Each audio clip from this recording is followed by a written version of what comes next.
पहले दो मैच के एक्सपीरियंस के बाद जब श्रीलंका ने तीसरे मैच में 248 रन बना दिए तो शायद वहीं पर इंडियन फैंस को एहसास हो गया था कि यह मैच रोहित शर्मा के साथ खत्म हो जाएगा। और जैसे ही रोहित शर्मा का विकेट गिरा, हम फैंस को यह भरोसा हो गया कि मैच गया, सीरीज गई, इज्जत गई, गंभीरता भारतीय टीम में नजर नहीं आई। और उसका नतीजा यह था कि भारत ने 27 साल बाद श्रीलंका के सामने पहली बार ओडीआई सीरीज में हार का सामना किया। That's very very very unfortunate. Indian team जिसमें 9 नंबर तक बैटिंग लाइनअप थी, 9 नंबर तक, अगर आप कुलदीप और सिराज को हटा दें तो बाकी भारतीय टीम में सभी बल्लेबाज थे। वो बल्लेबाज जो आईपीएल में ताबड़तोड़ रन बना चुके थे, वो बल्लेबाज जिनकी क्षमता पर कोई डाउट नहीं करता था, लेकिन वो सारे बल्लेबाज मिलकर केवल 138 रन बना पाए। बड़े बड़े सूरमा, बड़े बड़े नाम, the prince of Indian cricket Shubman Gill, the king of world cricket Virat Kohli, the best at number 4 Shreyas Iyer, the पैंटीमैनिया Rishabh Pant, the next sensational all rounder Axar Patel, the future all rounder Shivam Dube, Riyan Parag, Washington Sundar, ये सारे सूरमा उसमें थे। लेकिन इसके बावजूद श्रीलंका ने जब इंडिया को 110 रनों से हराया तो जो कलंक था वो रोहित शर्मा के माथे पर गया, क्योंकि इतिहास में यह हार सिर्फ एक मैच की हार नहीं थी, बल्कि यह रोहित शर्मा के नाम पर एक कलंक लगाने वाली हार थी कि world cup winning Rohit Sharma उन कैप्टन में शामिल हो गए जिन्होंने श्रीलंका के सामने हार का सामना किया। आपको जानकर हैरानी होगी कि श्रीलंका के सामने ओडीआई सीरीज भारत सिर्फ तीसरी बार कैप्टन जो है वो तीसरा कैप्टन हारा है। सबसे पहले 1993 में मोहम्मद अजहरुद्दीन को यह हार का सामना करना पड़ा था। उसके बाद तेंदुलकर इस रिकॉर्ड से नवाजे गए थे 97 में, और 97 के बाद अब इंडिया हारी है।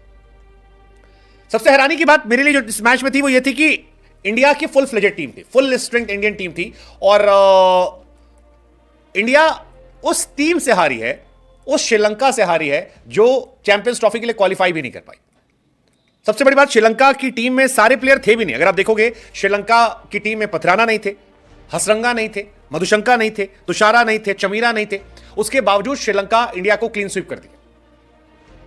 मतलब यह बहुत बहुत हैरानी की बात है कि क्या चल रहा है, क्या चल रहा है। मतलब इंडिया कुछ समझ ही नहीं पा रही। इंडिया ने गंभीर केरा में जब T20 सीरीज में शुरुआत की तो शुरुआत 7वें आसमान से थी, लेकिन वो जितना उम्मीदों का गुब्बारा ऊपर गया था उतना ही नीचे उतर आया जब पहला मैच ओडीआई टाई हुआ, दूसरा मैच 32 रनों से हमारे, और तीसरे मैच में तो बैटिंग बुरी तरह से एक्सपोज हुई। 110 रन से अगर आप हार जाते हैं तो फिर आप कहीं स्टैंड नहीं करते। फिर वही कहानी थी, रोहित शर्मा ने शुरुआत में ताबड़तोड़ शुरुआत दी, रोहित आउट हुए, उसके बाद prince of Indian cricket flop, king of Indian cricket या world cricket Virat flop, Pant clueless, Shreyas Iyer समझ में नहीं आया, अक्षर पटेल ठीक है आप उनसे क्या कहोगे, पराग का डेब्यू बहुत अच्छा नहीं था, दुबे जी एक बार फिर डुबा गए, और बैक टू बैक फेलियर्स नजर आए।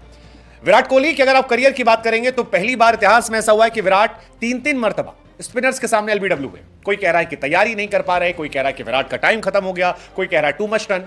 लेकिन हकीकत यह है कि विराट कोहली से यह उम्मीद हम नहीं करते। विराट कोहली से हम और आप बेटर एक्सपेक्ट करते हैं, और वो बेटर जब नहीं होता है तो फिर तकलीफ होती है, बहुत ज्यादा तकलीफ होती है, क्योंकि विराट बड़े खिलाड़ी हैं। 3-3 मैच में विराट का एलबीडब्ल्यू होना, 24 रन, 14 रन, 20 रन बनाकर आउट होना, एक सीरीज में 19 के average run banana, I think ये बहुत डिसअपॉइंटिंग, बहुत डिसअपॉइंटिंग।